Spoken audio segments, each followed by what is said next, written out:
کبھی کبھی زندگی میں ایسے حالات آ جاتے ہیں جب دوسروں کی دشمنی کی وجہ سے سکون ختم ہو جاتا ہے، تو ایسے میں کیا کیا جائے؟ آج ہم اسی حوالے سے ایک خاص روحانی عمل کو سمجھنے کی کوشش کریں گے جو باہمی تنازعات سے نمٹنے میں مددگار ثابت ہو سکتا ہے۔ بہت گہری بات ہے یہ، اور سچ بھی ہے نا؟ ہر مسکراتا چہرہ دوست نہیں ہوتا۔ ہم سب کی زندگی میں کبھی نہ کبھی ایسے لوگ ضرور آتے ہیں جو منہ پر تو بہت میٹھے ہوتے ہیں، لیکن پیٹھ پیچھے ان کے ارادے کچھ اور ہی ہوتے ہیں۔ تو آج ہم اسی مشکل کے روحانی حل پر بات کرنے والے ہیں۔ تو یہ دشمنی آخر دکھتی کیسی ہے؟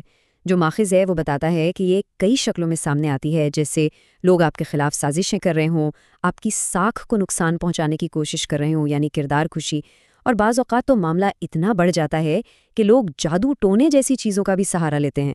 ظاہر ہے یہ صرف باتیں نہیں رہتی، یہ وہ گہرے زخم بن جاتے ہیں جو انسان کو کسی روحانی سہارے کی طرف دیکھنے پر مجبور کر دیتے ہیں۔ دیکھیے، یہ کوئی معمولی نوک جھونک نہیں ہے، یہ ایک ایسی کیفیت ہے جہاں انسان کو لگنے لگتا ہے کہ دوسروں کی وجہ سے اس کی زندگی ناقابل برداشت ہو گئی ہے، اور یہی وہ درد ہے جو اس روحانی عمل کا محرک بنتا ہے۔ تو سوال یہ ہے کہ اس مسئلے کا حل کیا ہے؟ یہاں ایک روحانی عمل تجویز کیا گیا ہے جسے وظیفہ کہتے ہیں، اور یہ اس طرح کی دشمنی سے بچاؤ کے لیے ایک ڈھال کی طرح کام کرتا ہے۔ اب یہ وظیفہ ہے کیا؟ سمجھنے کی بات یہ ہے کہ یہ کسی سے لڑنے یا بدلہ لینے کا کوئی طریقہ نہیں ہے، بلکہ یہ ایک روحانی عمل ہے، ایک دعا ہے، ایک ایسا طریقہ جس کے ذریعے مدد کے لیے ایک اعلیٰ طاقت کی طرف رجوع کیا جاتا ہے۔ اس وظیفے کا جو بنیادی فلسفہ ہے وہ یہ ہے کہ انسان اپنے معاملات اللہ کے سپرد کر دے، یعنی براہ راست کسی سے ٹکرانے کے بجائے خدائی حفاظت اور انصاف پر بھروسہ کیا جائے۔ اچھا، تو جب ہم نے اس عمل کا مقصد سمجھ لیا ہے تو اب دیکھتے ہیں کہ اسے کرنا کیسے ہے، اس کی مدت کیا ہے اور اس کے لیے کیا شرائط رکھی گئی ہیں۔ اس عمل کی سب سے اہم بات اس کی پابندی ہے۔ اسے مسلسل 7 دن تک کرنا ہوتا ہے۔ یہاں تسلسل بہت ضروری ہے، یعنی ایک بھی دن کا ناغہ نہیں کرنا۔ اچھا، تو اس عمل کو کرنے کے لیے کچھ خاص شرائط بھی ہیں۔ پہلی بات، یہ روزانہ رات کو سونے سے بالکل پہلے کرنا ہے، یعنی عشاء کی نماز پڑھنے کے بعد۔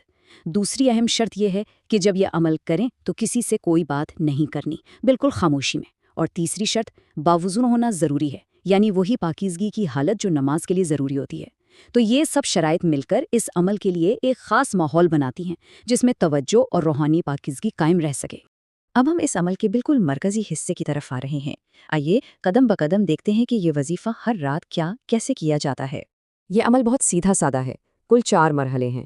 شروع میں 3 بار درود پاک پڑھنا ہے اور آخر میں بھی 3 بار وہی درود پاک۔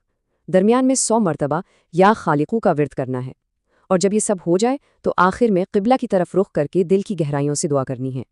تو جو مرکزی ورد ہے یا خالقو، وہ 100 بار پڑھا جاتا ہے، لیکن ماخذ یہ بھی کہتا ہے کہ اگر کوئی چاہے تو زیادہ توجہ کے لیے اسے 300 بار بھی پڑھ سکتا ہے، یہ اختیاری ہے۔ اب اس پورے عمل کا جو مرکز ہے وہ ہے یا خالقو کا ورد۔ اس کا مطلب بہت سادہ ہے، اے پیدا کرنے والے۔ یہ اس بات کی یاد دہانی ہے کہ ہر چیز کو بنانے والی ذات ایک ہی ہے جو پوری کائنات کی مالک ہے۔ تو اس نام کو پکارنے کے پیچھے منطق کیا ہے؟ وہ یہ کہ جب کوئی کائنات کے خالق کو پکارتا ہے تو وہ دراصل سب سے بڑی حتمی طاقت سے مدد اور پناہ مانگ رہا ہوتا ہے۔ یہ ایک طرح سے نفسیاتی بوجھ کو بھی ہلکا کرتا ہے، کیونکہ انسان یہ مان لیتا ہے کہ اب یہ مسئلہ اس کے قابو سے باہر ہے اور اسے حل کرنے والی ذات سب سے بڑی ہے۔ تو یہ 7 دن کا عمل کرنے کے بعد ہوتا کیا ہے؟ اس روحانی کوشش کا نتیجہ کیا نکلنے کی امید کی جا سکتی ہے؟ یہاں ایک بہت واضح تبدیلی کا ذکر کیا گیا ہے۔ ماخذ یہ بتاتا ہے کہ اس عمل کے بعد جو دشمن ہیں وہ اپنی دشمنی بھول جاتے ہیں، ان کی سازشیں ان پر ہی الٹ جاتی ہیں، اور انسان کو ایک گہرا خدائی تحفظ کا احساس ہوتا ہے۔ آخر میں کی جانے والی دعا کا یہ ایک بہت اہم جملہ ہے۔ یہ اس پورے عمل کی روح ہے کہ نتائج کو ایک اعلیٰ طاقت کے سپرد کر دیا جائے۔ یہ جملہ اس یقین کی عکاسی کرتا ہے کہ انسان کی عزت نفس دوسروں کے رویے کی محتاج نہیں ہے، اور یہ احساس انسان کو بے بسی کی کیفیت سے نکال کر طاقت دیتا ہے۔ تو اس ساری بات کا خلاصہ کیا ہے؟ یہ 7 دن کا ایک روحانی عمل ہے۔ مقصد ہے دشمنوں کی وجہ سے پیدا ہونے والی پریشانی سے نجات۔ اس کی بنیاد یا خالق یعنی اے پیدا کرنے والے کا ورد ہے، اور اس کا متوقع نتیجہ خدائی حفاظت اور ذہنی سکون کا حصول ہے۔ اور ہم اس تجزیے کا اختتام ایک بڑے سوال پر کرتے ہیں۔